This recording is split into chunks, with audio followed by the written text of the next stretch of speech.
you, Ginger. All right, so we will just get right on to the next lightning session, and the title is Fear Not, Strategies to Demystify Generative AI. And we have Nicole Fox and Chuck Hodgin from Belmont University. Yes. Hi, hello.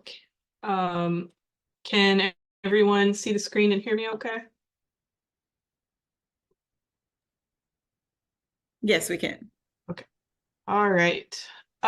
So I'll just go ahead and get started. So my name is Nicole Fox, and I am the online learning librarian at Belmont University in Nashville, Tennessee. And my name is Chuck Hodgin. I'm the digital strategies librarian here at Belmont in Nashville. So we're going to talk about a couple of strategies and best practices that we've found that you can use to talk to your own students or faculty members about generative AI. So we're going to talk about talking to faculty, talking about students, and then the future of AI professional development at our institution in particular. So one thing I wanted to stress first is that when you talk to people about AI, you will likely get a mixed bag of responses. So some people are going to be excited about its capabilities, but in my experiences, most people will be afraid of what it means for their job or their future in the field. Especially true of those who are in the humanities. So before you talk to these worried individuals, you also need to have your own anxiety soothed. So I found this quote from College and Research Libraries News from 1994. I won't read the whole thing, but the section that says, I should take every opportunity to learn about the new technology and how it can be used, as well as the part that says, I am not alone. We as a society and as a profession are navigating in uncharted seas, are so applicable today. So this could apply to any one of us today, but it's from almost 30 years ago as we were trying to figure out how to utilize the internet in librarianship. So we can, we can handle disruptions we have before, and we can continue to do so. So our experience in talking to AI about faculty, I'm just going to share a little bit about our approach. The first thing we wanted to do to demystify AI was to explain what it is, right? To provide a working definition. We didn't want to overwhelm faculty with detail, but we did want to illustrate what AI is, and also especially what AI is not. It's not this mystical, scary force to be feared, right? It's a tool. And many faculty here are not engaged with informative materials about AI on a regular basis. So we didn't want to assume any knowledge on their part. We thought that walking them through what the Turing test is, what large language models are, the notion of generative AI, what a pre-trained transformer is, all in a digestible way, or as digestible as we could make it, would achieve our aim here. We wanted to arm them with a reliable baseline of knowledge without getting too into the weeds. And in our effort not to overwhelm faculty, we chose, whenever we were giving talks, to focus on one AI tool rather than sort of spray to all fields and continually developing ecosystem. Slide, please, Nicole. And our kind of result of putting that together was, okay, so Belmont has a teaching center that regularly provides workshops to faculty on topics of interest in teaching. And Nicole and I gave a lunch talk to a big group in late 2023, and we had a pretty curious group who asked good questions. We had a nice turnout. We also learned that there are other AI interest groups that kind of independently sprung up within the faculty.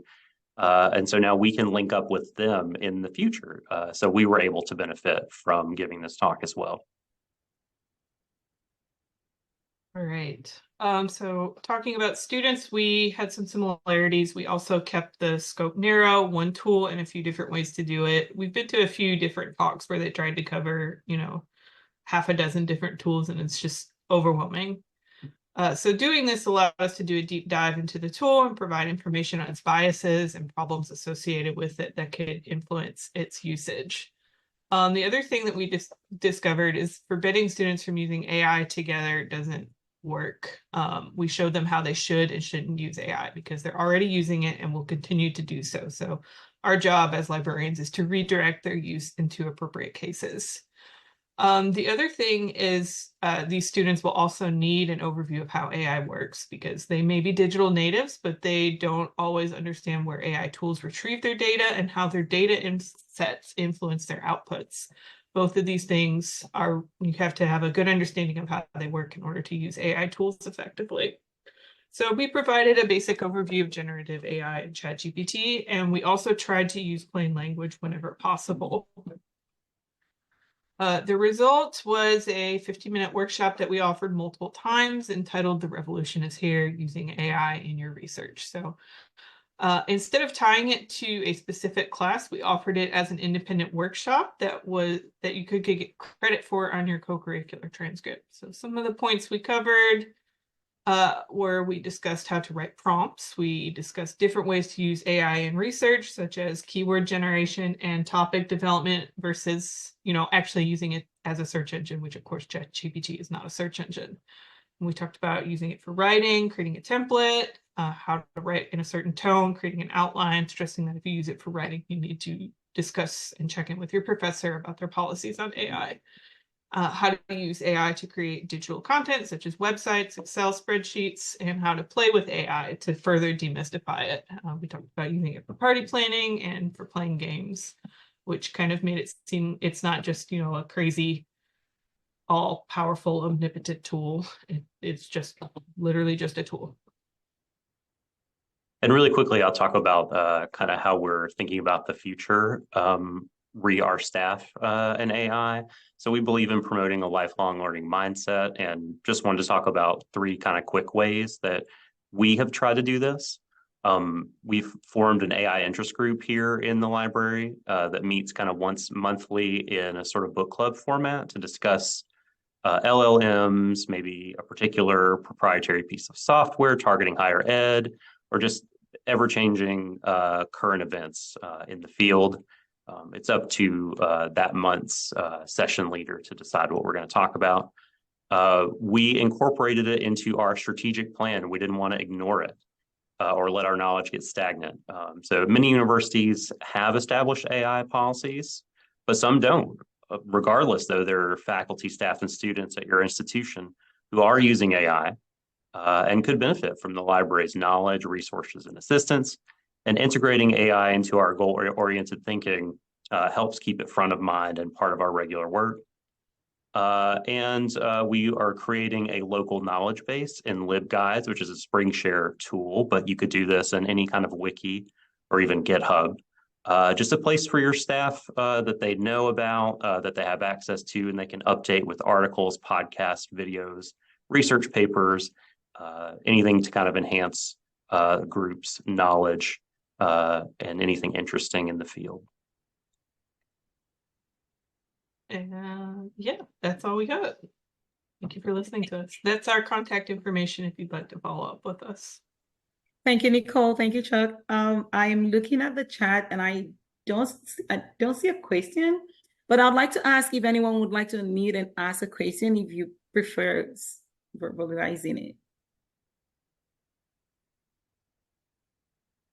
Feel free to ask. You could also put it in the chat.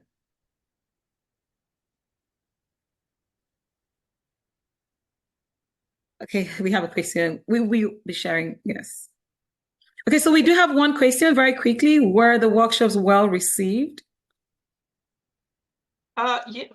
Yes, they were well received, especially from the faculty end of it. I think we had great attendance. I think we had like 48 or something attended, which is pretty good for a faculty workshop. We had people coming up to us with questions afterwards, and it was a great discussion. Students, it was a little bit less. It was like 15 to 20 per session but they were all great participants and were very well engaged. So we're lucky to have a good co-curricular program here that we can leverage and take advantage of to get students to go to independent events. Yeah, we're just right on time, but I do have a question I didn't want to miss. Do you have a link to your hub? You mentioned where you collect input?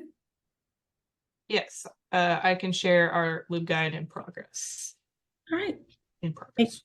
Thank you so much, Nicole. Thank you. Appreciate it. And thank you, Chuck. Appreciate you. All right, we're just right in time for the next lightning session. Coincidentally, the last session for the lightning session for today.